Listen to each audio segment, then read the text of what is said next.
You blew through last year's Singles Day record in half the time. But I'm curious, how does this compare to a typical day at Alibaba? What do you mean by compared to the typical day of Alibaba? Right. We're looking at 13.6 billion right now. What does that number look like on an average Wednesday, let's say? It's like, I think normally we have close to 1 billion something. Yeah, 1 billion or 1 billion a little bit more. But this thing we've been preparing for more than 3 months. Right. And prepare for the technology, prepare the suppliers and buyers and promotions, a lot of things. But we think this is a unique day. It's the day that we want all the manufacturers, all the shop owners to be thankful for the consumers. We want the consumers to have a wonderful day. So it's a special. It's for business-wise, for the number-wise, no, maybe not big difference, but for the event itself, the meaning of it, it's getting such a great excitement in China. Now, you say you want this to be a global holiday and that you want up to 50% of revenue to come from international. What's the timeline for that? When does that happen? Well, we are prepared for 10 years. Everything we do, we have a 10 years plan since the first day. When we started the year 2003 for Taobao and 2003-4 for the Alipay, we say we always judge how much we should do, what we should do to realize our dream in 10 years. So our plan is that in 10 years, we will reach 50% of the revenues and the money and the sales from outside China. Now, you and I last spoke on IPO day, and it's been a bit of a roller coaster ride for the stock since, and now it's just barely above its IPO price. How do you explain this sort of love-hate relationship that investors have with Alibaba? Well, whether they love me, they hate me, but we love them, right? So you cannot stop people hate you. You cannot stop, But I think we cannot take care of the stock price in our way. We have to take care of the results, take care of customers, take care of the performance. This is what we care about. And because people don't like China's economy, they hate us. Because they don't like this, they hate us, which is fine. People will understand. Because we are a company now last for a year. We want a company last 102 years. We finished the 16 years. We have 86 years to go to prove ourselves. So you said today the Chinese economy faces a bumpy ride. Many internet companies will fail. What are you most concerned about? Well, we're concerned about it's not a China company, because China economy good does not mean your economy will be good, right? If China company is bad, does not mean your company will be bad, because we grow when China's economy was a bad time, right? I mean, to our standard, because nobody cared, nobody believed the internet, we started to grow. So we think it's an opportunity for us when everybody worried. When everybody worried about China economy, worried about China, worried about the global economy, we think it's the opportunity. Because worry does not solve the problem. We've been worrying for so many years, and then let's do the things. But when you say many internet companies will fail, what kinds of companies? Many internet companies have failed and will fail in the future, because if they do not change themselves to make the future need of the internet users, because the users, the consumers of internet, they change so fast, so quickly. It's almost difficult. It's impossible to keep yesterday's wonderful life. So what we say is that 10 years ago, who are the most successful internet company in the world? Yahoo. Right? In China, NetEase, Sohu, and CNN, all wonderful. But today, the BAT, I don't know whether Baidu or Tencent, Alibaba will still like this in 10 years. So we have to worry every day. Do you think we're in a bubble? No, I don't think so. Because if you call a company like us makes billions of dollars profit every year, you call it a bubble, and I don't know, and then everybody's a bubble. So, it's a good bubble to have if you can make billions of dollars profit. There are investors out there who are saying they're skeptical of Alibaba. They're shorting Alibaba. They're concerned about accounting at Alibaba. How do you respond to that? That's their rights. That's their human rights, right? They do it. If they want to shut, they should shut long. If they believe what they do, they should continue to do. Because we cannot comment on their strategy. But people like you, people hate you. I cannot make everybody like us. we do things we believe right. We do the things the customers believe is right. So, as I said, when we IPO'd, we can never promise everybody's happy. We want to promise that we do anything to make our customer happy, our employee happy, and then our shareholder will be happy. This is our philosophy, and this is we keep on saying for the past 10 years, and we'll keep on saying for another 30 years. People like it, people don't like it, that's their right. The United States is your biggest potential international market. Yeah. You're opening a new office there in New York. You visited the United States several times over the last year. What does Alibaba in the United States look like in 5 years? Well, I would say we are very thankful for the United States. Without the United States, without the Seattle, my dream there in 1995, understand internet, there will be no Alibaba ideas. And without the American tourists to come to my city, I would never learn to speak English. And without such a wonderful innovation, the Silicon Valley, that we would not. So I think people say, wow, when Alibaba come to America? They say, when you come, because that in behind the meaning is when are you going to compete with Amazon? When are you going to compete with eBay? We say, we do not go there to compete. If we go there, we want to help the small business, helping them to China, helping them to Asia, because we have such a huge demand of Chinese consumers online. Because every day today, we have more than 120 million people, even on the mobile phone, shopping our site. We need good products. We need unique products, in which USA has a huge potential. But I think in 5 years, now what we're investing is that I want our team to be thankful, to invest in the high technology, investing on the startups in the States, that helping them to grow. And helping them grow not only by the money, but helping them one day coming to China. This is a huge market. But Amazon's also going global. They're focusing on India, for example. You're focusing on Russia, for example. When do the world's biggest e-commerce companies collide? Well, Amazon and Alibaba, we have a pretty different model. They buy, they sell, and we are a platform. On our site, we have a 10 million small business, 10 million big business, branded business. We believe every company can be Amazon. We think, right, if Amazon is a great apple, we are apple tree. So we want on our platform, there are a lot of companies like Amazon. They buy, they sell, they're using our cloud computing, they're using our logistics system, they're using our payment system, they're using, these are the services we want to enable every company to be e-commerce. We are not e-commerce company. So I don't think Amazon and us will compete. We want a lot of people as successful as Amazon. We want a lot of companies have a high P like Amazon. Should Amazon be worried? Well, I don't know. If they worry, they worry. If they don't worry, they just enjoy it. I mean, I cannot. Yeah. Okay, you just bought Youku Tudou, which is basically the YouTube/Netflix of China. You've been visiting Hollywood. You were on stage with Daniel Craig. You've invested in the Mission Impossible film. What are your Hollywood ambitions? Well, I would not say it's my Hollywood ambition. It's my ambition in the future. I ask the people. Now, we are good at the e-commerce. We're good at the payment. We're logistic. And we have a cloud computing, cross-border trading. I don't worry about the business, the money we're going to make in next 5, 10 years. And I ask the team, we are going to survive for another 87 years to go. So what's the business we should do 10 years later? Because we have to worry about 10 years later. So and what is that business? And we think the 2H strategy, health and happiness. Because China today, because of the pollution, of the air, of the food, of the water, we're going to have a lot of health problems. That's why we have to invest the money today to get ready when 10 years later China have problems. We can using our technology, our know-how to solve the problem. And you've been investing in pharmaceuticals. We invested a lot of money. And the other is happiness. And I think today in the world, look at the world today, especially China. The rich people not happy, poor people not happy, government officers not happy, and everybody not happy. Is Jack Ma happy? Well, I'm not happy.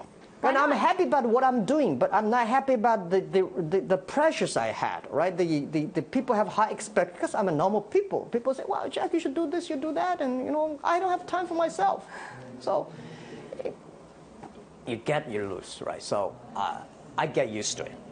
But the thing is that I want people in China to enjoy the happiness on the digital products, the movie, the theaters, the TV programs, all the digital context that make the young people enjoy their lives, to be optimistic in the future. I discuss, the Hollywood movie I like is the hero. Chinese movies, we also have heroes, but all the heroes in China movies died. In American movies, all the heroes survive. So I ask people, if all the heroes died, who want to be the heroes? So what are your favorite American TV shows and movies? I watch a lot of American TV shows. Like what? Well, The House of Cards. It'd be interesting, I like that one too. I understand the culture. In a movie, I like Forrest Gump, and I like them in the Godfather, and all. I normally don't remember the name, but I bought every time when I go to Hong Kong and go to States, I bought the tapes and I watch that on the air. Are we going to see you buy more content to deliver to a Chinese audience? Are we going to see you buy a U.S. studio? Well, I don't think they want to sell, and I think it's better partner. You can never buy everything on the world. Have you tried to buy a studio? No. Okay. And of course, I watch them with great respect. If they need us, I think we can really working together. Because I think. What does that mean? How? Well, we can join to shoot the movies and join to make the TV series, and I bring them to China. And meanwhile, I can bring that technology. We're bringing open the market, because we helped the Mission Impossible 5, right? We made them successful in China. Join the partnership. I think because to me, I think it's not only the 2H, happiness and health strategy.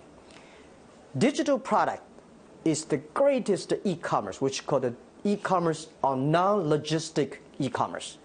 The thing we are doing today, today what you see, most of the products sold today, you need logistic system services. Right. But the digital product, you don't need logistic. Why not do that? We have the payment, we have the audience.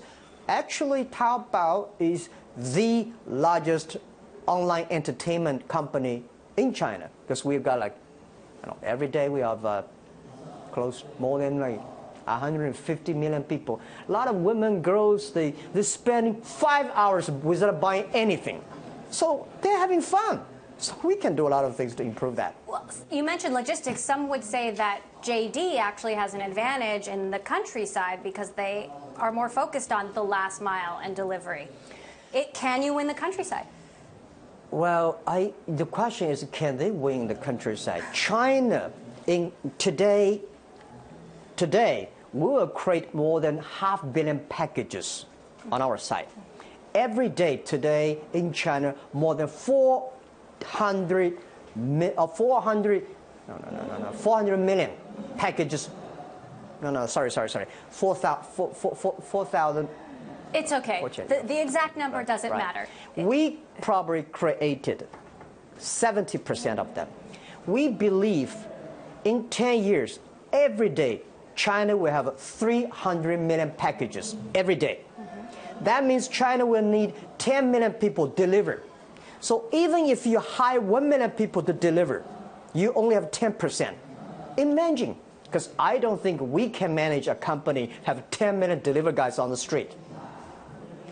Right? There are a lot of car accidents. To manage 10 million people, deliver things, and managing an e-commerce platform is totally different business. So we think our job is not to hire people deliver things for us. Our job is to empower, enable all the deliver companies, making sure they're powerful. So JD is not competing with us. They're competing with 10th and 20 and 30 faster growing delivery companies in China. It's almost a world difficult. So I show great sympathy, and I hope they win, but not us. Our job is to making sure the more delivery guys, the better services, the more efficient. So one thing, within only 3 months in Beijing, we can more than 70% of deliver. We deliver them within 24 hours without even hiring one person to deliver. And today, we have 35 million packages to be delivered all over China every day. Think about that. So what about media companies? Yeah. We've seen Jeff Bezos, for example, buy the Washington Post. There are reports you might be interested in buying the South China Morning Post. Are you interested? I'm interested in many things, but my money is, I have to care for my shareholders, and I have to care for our strategy. Would something like that make sense? Well, yes. I think, media, we have we invest in the Weibo, we invested a lot of online medias. You see, we also invested traditional business like Yintai, all right? We invest in the Suning.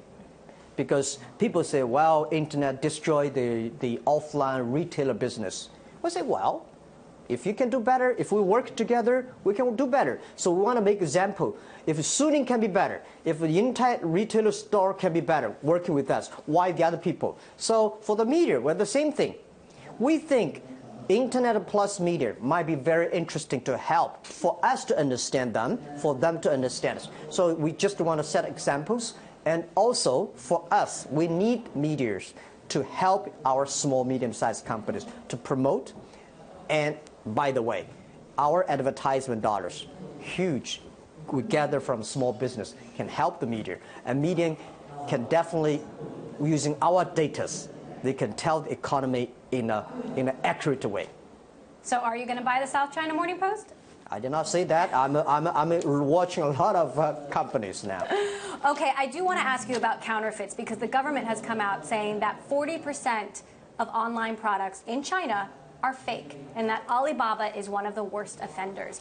You listen just about 40% are fake, but you did not listen that government says sorry about that. They did not use the accurate data. And the chief person who's in charge of that, he was in our office last week. He was shocked and surprised by how much we have done for China.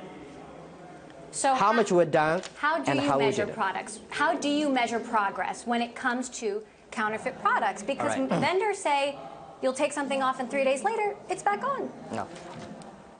Ask in the whole China, any company in China will giving you 7 days return if you buy the counterfeit products.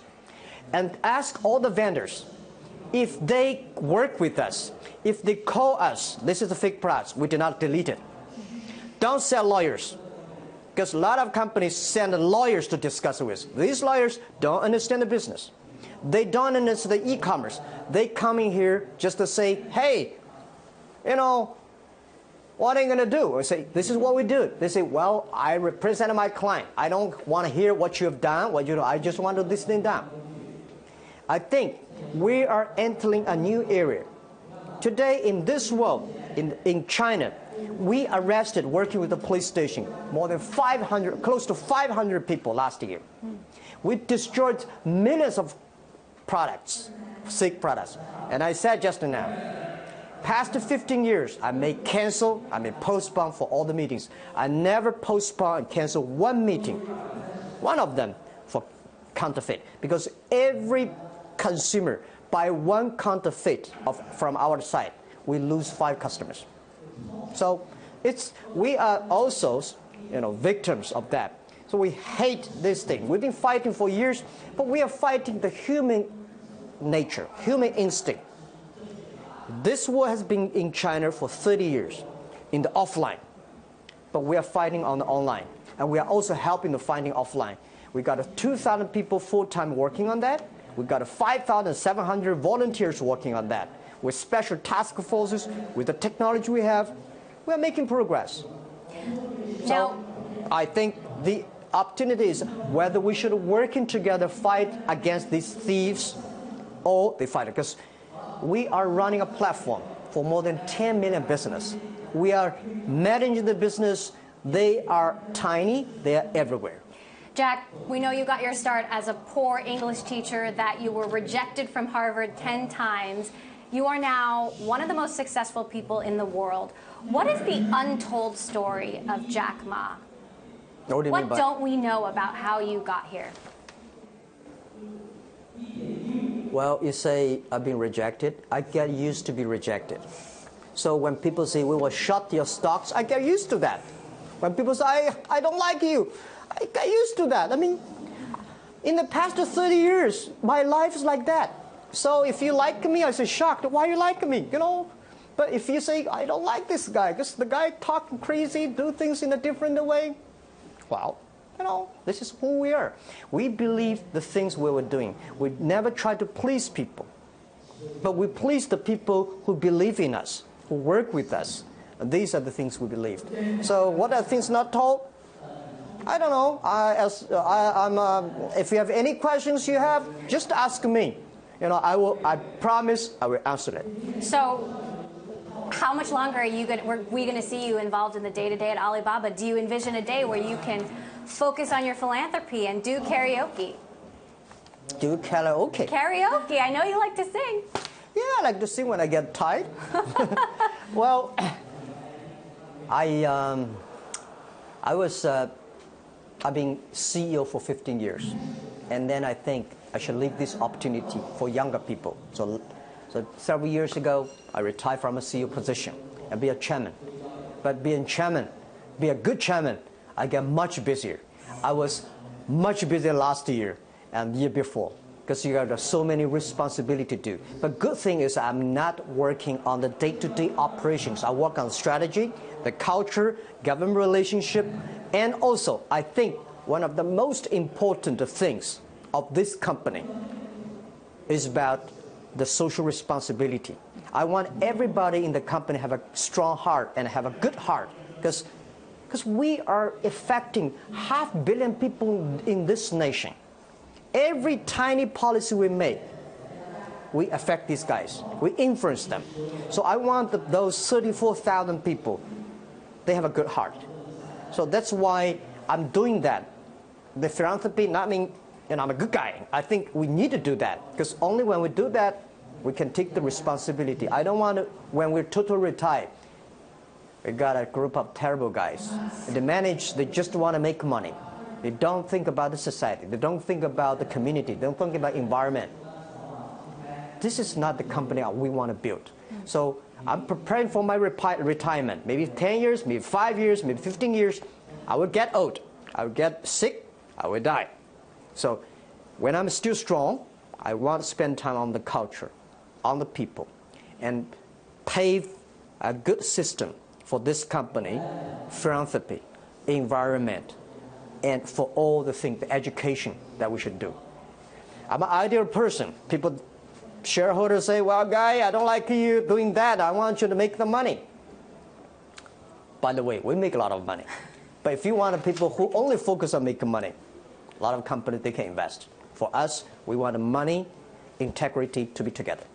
All right. Well, I'm glad that you are working on this day, and we will see you hopefully in 86 years, 87 years. Well, maybe, you know, when we invest in the health industry, we might have a chance. All right. Jack Ma, thank you so much for joining us. It's been great to have you.